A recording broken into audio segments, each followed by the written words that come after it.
El Señor nos dice, no se preocupen por su vida, qué comerán o beberán, ni por su cuerpo, cómo se vestirán.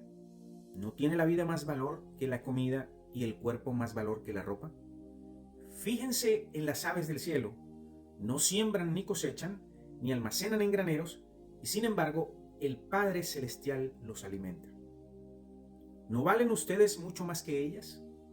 ¿Quién de ustedes, por mucho que se preocupe, puede añadir una sola hora al curso de su vida? Pero busquen el reino de Dios y su justicia, y todo lo demás será añadido. La ansiedad por las cosas que uno necesita para sustentar nuestras vidas puede literalmente partirnos en dos o dividirnos en dos. En algunos momentos de nuestra vida nosotros estamos seguros, confiados de que Dios va a proveer nuestras necesidades. Pero hay otros momentos en los que dudamos de la provisión de Dios. Nuestra fe se debilita. Y este es uno de los dilemas más frecuentes de un creyente. Pero la voluntad de Dios no es que nosotros vivamos ansiosos o en estado de ansiedad. La voluntad de Dios es que nosotros aprendamos a confiar en Él. Es cierto que cuando nosotros atravesamos problemas, adversidades o dificultades, podemos entrar en una extremada preocupación o en un estado de ansiedad, pero lo que debemos analizar es lo que el Señor nos enseña aquí. ¿Cuál es la verdadera causa de esa gran preocupación cuando estamos en crisis? La verdadera causa está en la expresión cuando el Señor le dice a sus discípulos, hombres de poca fe. Eso fue lo que le pasó a los discípulos cuando estaban en la barca y vino la tormenta. Sintieron miedo. Eso fue lo que le pasó a Pedro cuando se hundió sobre las aguas después que estaba caminando sobre ellas. Así que puede venir una crisis y la ansiedad resultante de todo esto.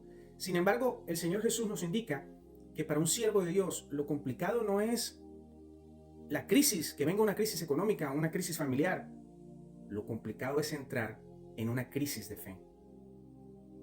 El maestro emplea aquí un silogismo para grabar este mensaje en la mente de sus discípulos.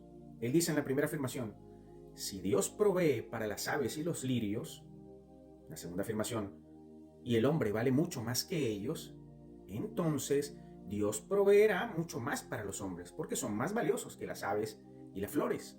El maestro no quiere decir con esto que el creyente debe descuidar sus deberes de proveer para su vida y para su familia. Se debe trabajar diligentemente y hacer planes para el futuro, pero sin olvidar que es Dios el dueño de la vida y de nuestro destino, y que Él es quien provee la sabiduría, la salud y las fuerzas. De manera que aquí Jesús nos subraya la prioridad fundamental que todo hombre que tiene la sabiduría de Dios debe tener, o la preocupación fundamental de nuestras vidas. Es que busquemos el reino de Dios y su justicia, y todo lo demás nos será añadido. Ese es el mandato del Rey y esa es la voluntad de Dios, que busquemos el reino. Y esta búsqueda, dice el Señor, debe ser constante.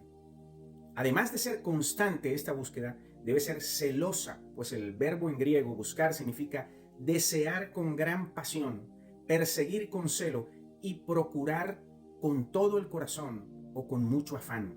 De manera que nuestra búsqueda del reino debe ser concentrada en mente, corazón y voluntad, en contraste con aquellos que solamente se preocupan por las cosas de esta vida.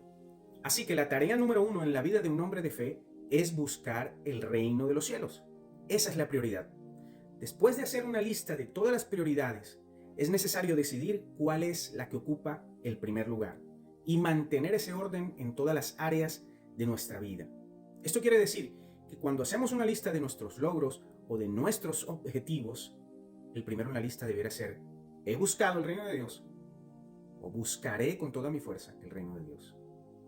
Entonces así encontramos el antídoto para eliminar la ansiedad de las necesidades básicas de este mundo.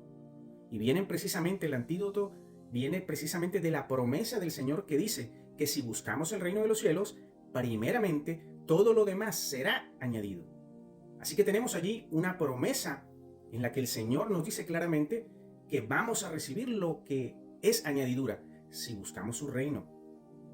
Si lo hacemos, Dios no solo nos premiará concediéndonos los que andamos buscando su reino, sino también nos dará lo secundario.